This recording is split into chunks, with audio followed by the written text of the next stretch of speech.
painting to photography, from beadwork to woodworking, KQAL FM on the campus of Winona State University presents Art Beat. Art Beat highlights the work and accomplishments of local artists from in and around Winona. Support for Art Beat is made possible by the Minnesota Arts and Cultural Heritage Fund. Winona has a pretty great art scene for a city its size. And today on Art Beat, we take you back to the Winona Art Walk 2023 for something of a tour of it all. See, back in November, several local studios opened their doors as part of this annual event so that we could all share in some local hometown art. There was so much art to see on the 2023 Art Walk that we decided to break it down into several episodes on Art Beat. On today's episode, KQAL's Jiovani Bermudez takes us to Touchstone Glass, and KQAL's Dylan Alzate takes us to Schumaker Pottery and Blue Heron Studios. I'm Bill Stoneberg, and this is the Winona Art Walk 2023, Part 2, today on Art Beat. Hey, I'm Jiovani Bermudez, and on this portion of the Art Walk, we take you to Touchstone Glass to speak with its owner and founder, Kathy Richardson. My name is Kathy Richardson. I'm the owner of Touchstone Glass and Kathy Richardson Glass, and I make high-end paperweights and cameo-engraved vessels and a lot of other small glass items. What would you say is your favorite thing to make out of glass? Whatever I'm working on at the time, I think. So that may be a cameo vase or it may be a paperweight. Can you go through the process of how you start with a tube of glass or a bar of glass and get to the paperweight? Okay, it's a very long process, actually. I start with big bars of glass that are made in Germany or New Zealand. Those have to be cut into chunks and put in a kiln. I pick them up and I pull them into smaller glass rods. I pull them into glass rods, and then those glass rods are the material I use to begin making leaves and flower petals and flowers, fish, coral, whatever I'm working on. And those rods are very often layered, so there may be a transparent color over an opaque color, so you get variations in color.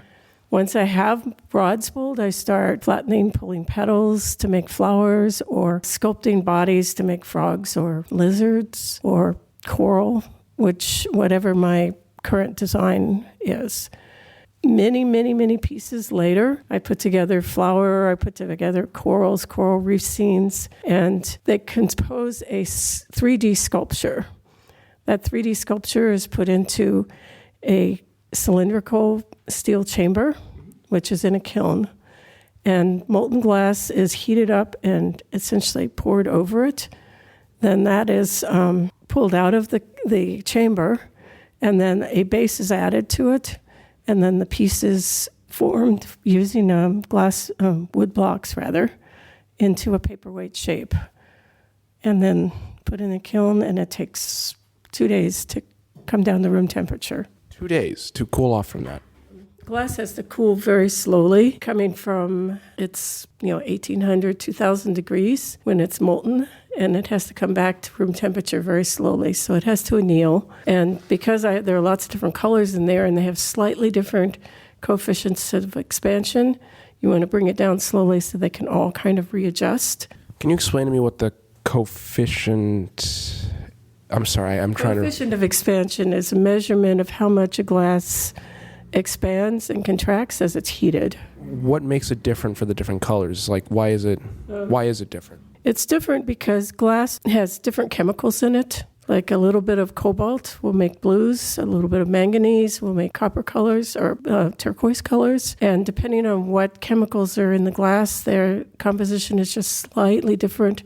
So it has a slightly different coefficient of expansion. Do you have all the coefficients of expansions off the top of your head? No, we don't worry about those. We just worry about cooling it slow enough that nothing cracks. And it's sort of a science, but it's sort of art also. So you get that from experience. And you find out that if you cool it down too quickly, you open up the kiln and you're very disappointed when there's a crack in something. Sometimes things crack and you have no idea why they cracked. They just did. So it can be very frustrating. It's a type of artwork that you have to have a lot of patience for, and you have to have some patience with things that don't work out. You mentioned how it's a combination between a science and an art. What do you think is the separation between the two? Well, the science governs exactly what the materials do, but the art is what I do with the materials. What are you trying to do with the material when you see that glass tube sitting there, I assume, on your desk? You mean the glass rods? Tube is hollow. Mostly I have an idea of a composition I want, a range of colors I want to work with. Sometimes I'm inspired by a certain image or photo, especially when I work with my coral reef pieces. I'm actually not a scuba diver, but I love looking at underwater videos, as well as I have a lot of books on different types of coral reefs from around the world. And I'm fascinated by the fact that the underwater creatures have such vivid colors, a wide range of colors and a wide range of shapes. And so those all fascinate me. And it's interesting to bring them into a composition. I also obviously understand that coral reefs are disappearing and they're very fragile environments. And it's sort of an honor to be able to try to recreate some of them in glass. You know, you mentioned how you make paperweights here, but when I first saw these lovely pieces of artwork, I don't really realize they're paperweights. They're so complex and so beautiful that they kind of draw me away. I forget, like, oh, this is meant to hold down a stack of papers. The complexity is what really jumps out at me, because you mentioned how it takes a lot of patience. You mentioned how you have an idea in your head. Does that idea stick the whole way through, or does it, like, I have this goal I want to get to, but sometimes it veers off and I just work with what I have? I think both. I think you can't go into it with a really rigid idea, because the glass parts are rigid and they fit together differently depending on the individual shape of the flower or the coral reef bunch of coral or whatever. So every time you put it together, it's going to be different. And sometimes you think, oh, I want this in, that in, and then you go, wait a minute, those don't fit together. Or even if they fit together, they don't look good together. So you have to change it, and you have to put something else there so that the entire composition has symmetry sometimes, or at least has good design quality, so that the eye is pleased by what it sees, as well as intrigued by what it sees. And so I try to get that detail into my pieces so that people are encouraged to not just look at the overall piece in a second, but to pick it up and look at it in more greater detail. How long have you been involved with the art walk? Well, I was involved with the original art walk. Not sure I think this is the 23rd one, the original art walk. And I did a couple of art walks back then. And then long hiatus, I didn't do the art walk for quite a number of years. So I'm just now rejoining the art walk. What made you stop taking part in the art walk? And follow up, what made you come back? Partly the other artists that were at my location moved out. So I was the only one there. And my studio just wasn't well suited to having to rearrange things and have it so that people could come in and buy things. Plus, I was really, really busy with commission pieces and wholesale work for a lot of galleries and shops. Right, and what brings you back this year? Is that all like resolved, or is there a different reason? Well, partly I still want to support the arts in Winona, and because I moved to a new location, I wanted people to know where I am. Even though I'm mostly a manufacturing site, I mostly make my work here. I sell it elsewhere usually. I still wanted people to be able to come in. I realized I have a lot of unique pieces from lots of years ago that I think would be nice in other homes. Where could people find your work besides here? Besides here, you can see my new work on my Facebook account, which is Kathy Richardson Glass. And I sell through dealers, paperweight dealers, one in Chicago, one in California. And I go to paperweight collectors groups and conventions. Oh, yes. I also have a couple of local places I sell things. At Natural Images in Rochester. It's a shop outside of Mayo in the subway area. I want to go back to the broken pieces. When a piece cracks or it doesn't show out the way that you were expecting. What do you do with those? Mostly I throw them away, unfortunately. My glass the glass that goes over my work is a really fine, high-end optical glass, which means it's extremely clear. It doesn't have any impurities in it. So you can't just remelt it. And so either if it's not too bad, if it has a crack in it, I don't sell it. But if it's because something broke, like petals broke off the flowers or something like that, I will sell them as seconds eventually. Sell them as seconds? What do you mean by that? It means they are less than perfect, which means that you get a discount. You know, there is an old philosopher who said that something's imperfections are what make it perfect. Essentially, it gives them a bit of personality beyond what you expected. Do you think that could translate in your art? Sometimes. I think I'm not as bothered, and there are some people that are not as bothered if there's slight defects. But some paperweight collectors are real purists, and they expect things to be absolutely perfect. You know, you mentioned paperweight collectors. I'm unaware of this culture. Can you elaborate a little more on it? Sure. There are just like antique collectors and bottle collectors, vase collectors. There are a number of people all around the world that do collect paperweights. And many of them started maybe collecting some of the antique paperweights, the ones that were made in France in the 1850s or 60s, or in New England in the 1890s or early 1900s. But then a number of contemporary paperweights makers have taken up the artwork, particularly since the 1950s. You know, they grew out of the art glass movement. And there are a number of us that are contemporary artists that are creating paperweights. And these paperweight collectors have formed collecting groups, like a lot of collectors. There are regional groups, and then there's a national Paperweight Collectors Association. And there are groups in the UK and some in maybe Australia, New Zealand. There used to be some paperweight groups. There are some in France and Germany. And it's crazy to think about that a culture could form around such a narrow field of art. You do vases, and you do... I'm sorry, you called these something else. What did you call these? Well, the vases, I have some blown vases from when I did have a glass furnace, and I was making some vases with my son. The cameo vases that I make, I do not blow the vases. I have a fine glass blower who can blow thin, even layers over the vessels to make them for me. And then I do engraving on the vessels, which takes a lot of hours. Do you want to elaborate a little more on the process of engraving? The process of engraving is you use tools to create images on the glass. The engraving can be done with engraving wheels, which is how traditionally it was done, with lathes and copper wheel engraving. It's been done since, 1600s or something. But these days, you can also use a different kind of engraving tool that's more like what people think of as a Dremel tool. It's actually a handset that has small diamond bits, and we essentially grind away the glass so that it's thinner and the color underneath shows through, and we can create a lot of different kinds of images in the glass. Is there anything else you make with glass?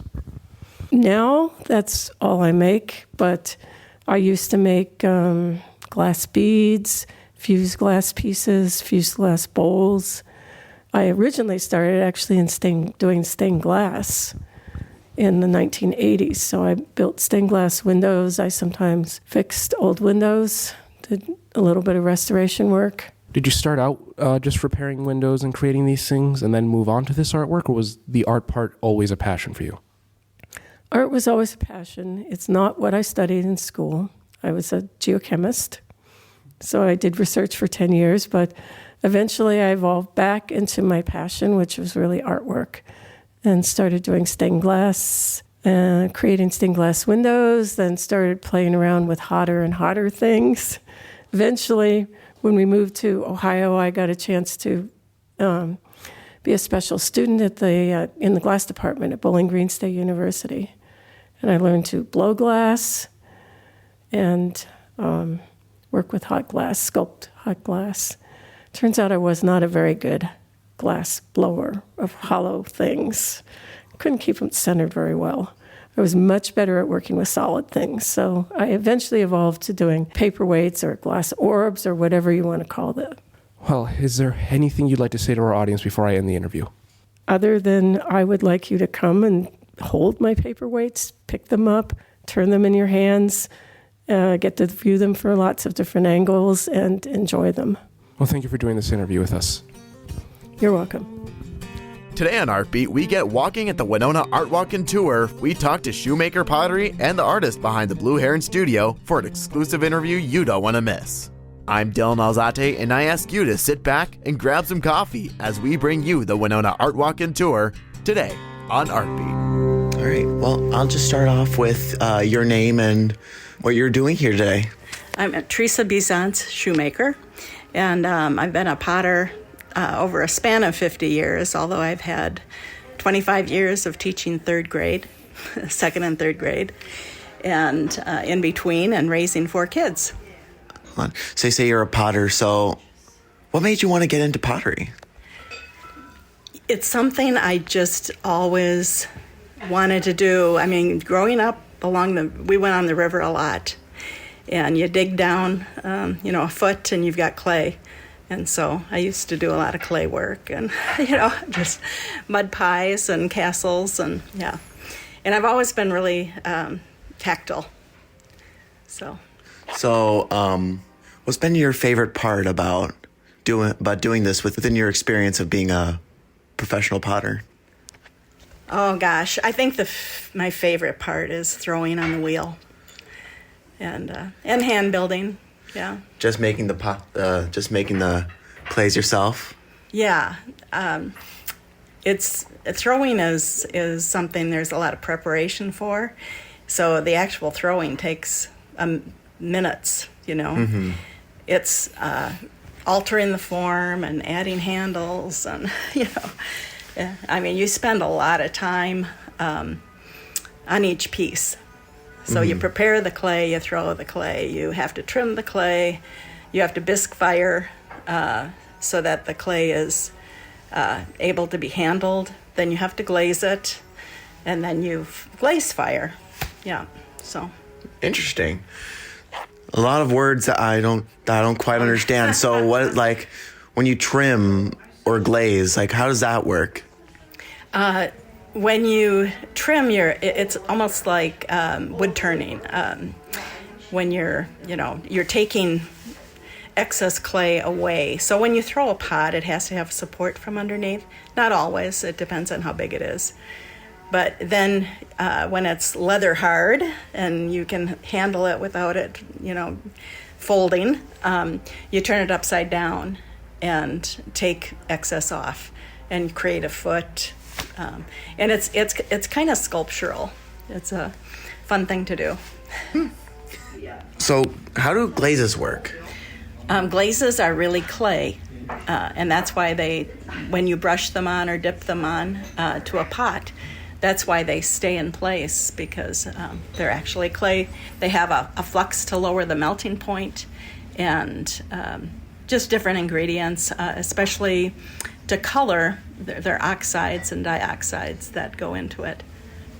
And it depends on the kiln. If you're firing in an electric kiln, you have an oxidized atmosphere. And if you fire in a wood kiln or a gas kiln, you can reduce the atmosphere and take away the oxygen, which makes different colors. So you could have the same glaze in an electric kiln, and it'll be a different color in a gas kiln if it's reduced. Nice. Yeah. That's really interesting. So I did see I saw some tags on a bit of the pieces. Are you selling some of your pottery? Yeah, this is the Fall Art Walk. And it's every year, it's the weekend before Thanksgiving. And I've been on this art walk for 10 years now. So, awesome. Yeah. So with 10 years being a part of the art walk, what's been your favorite moment in that area? Oh, it's just, I work alone a lot, and so seeing people is great. It's really fun. Seeing a lot of people who are very interested in art and especially pottery. Mm-hmm. It's inspiring, and it gives you, a lot of motivation to go on. Right. I know as a potter you have a lot of things that you make. What's been your favorite item that you like making as a potter? Well, the easiest and probably most fun are bowls and platters. Yeah. Awesome. And if someone were to get into pottery, what would be your best advice? I would take a class at a university if you are at that age, or take a class from a potter. There are lots of places around, not in Winona so much. I teach private classes here, but there's a place called Generous Earth in La Crosse and a couple of other places. Yeah. So do you have any social medias to keep updated with, or? Yeah, I do. I'm on Instagram as Schumakerpottery.com or Schumaker Pottery. I'm on Facebook. And I have a local following. Good. Is there any tags that you like to add on before we wrap this up? Any last kind of comments? I can't really think of anything right That's now. okay. That's all right.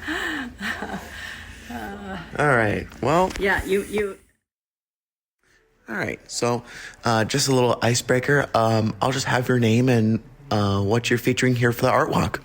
Okay. My name is Julia Crozier, and I have paintings and drawings. Most of the paintings are oil paintings, and the drawings are mostly oil pastels, and I have some pen and ink drawings too, and chalk pastel. So how long have you been doing all of this? Pretty much all my life, because I grew up in a family. Well, my dad was an artist, and so I started painting really young, and so I just kind of kept it up and went to art school and started, getting serious about doing it, making a living at it when I was a young adult. And it was a good thing to do while I was raising my family and stuff. So a flexible schedule, you know. And before, you listed a whole bunch of different art styles like pastels, oils. So what's your preferred or more favorite form of art? As far as the mediums go? Well, right now, most of the time I'm interested in oil painting. It varies from year to year, like what I get into, but for the last few years I've been doing oil paintings mostly. And for a while I was just focused on oil pastels for years, and it actually started to kind of bother my hands and stuff because it was really hard to keep it up with blending. So I started getting into oil paintings more. So that's and there's a lot to learn still about oil painting. So I'm gonna just keep doing that probably for a while. Cool. And to those who feel like getting into the arts or in the business, what would be your best advice? That's a hard question. I think the main thing is to work on your art and maybe if you think you have a good body of work, to maybe apply to some shows and talk to some other artists who know how to, what it takes physically to get into shows, like, if they were going to do outdoor fairs, what it takes to do that, and, just to talk to some artists about how it works. Right. And then just go for it. Right. How long have you been involved in the Winona Art Walk and tour? Well, it's from the beginning, actually, but I can't really remember how long it is. I was trying to think of that the other day. I think it might be almost 20 years, but I'm not sure. Really? Yeah. And I haven't done it every single year. Like last year I didn't do it, but I've been involved in it since the beginning, so. And With your experience of being involved in the Art Walk and Tour, what's been your most favorite moment being involved? I can't really think of the favorite moment, actually. It's been good. Just the interaction with the public has been good, and also with the people that were organizing it. That was a good experience too. Just kind of figuring things out with friends who are involved. Right. Mm-hmm. Let me rephrase that again. If someone wanted to keep up with you online, where could they find you? Well, I don't have a website anymore, but I am on Instagram. I can't remember my address. Probably the best way to do it is to go through the River Arts Alliance here in Winona. Just to Google River Arts Alliance, because I'm on there, and you can contact me through there. And I do have like a photo, kind of a photo gallery through there. Okay. So, yeah, that's probably the easiest way. Okay, thank you. Is there, before we wrap this up, is there any last notes that you like to tag at the end?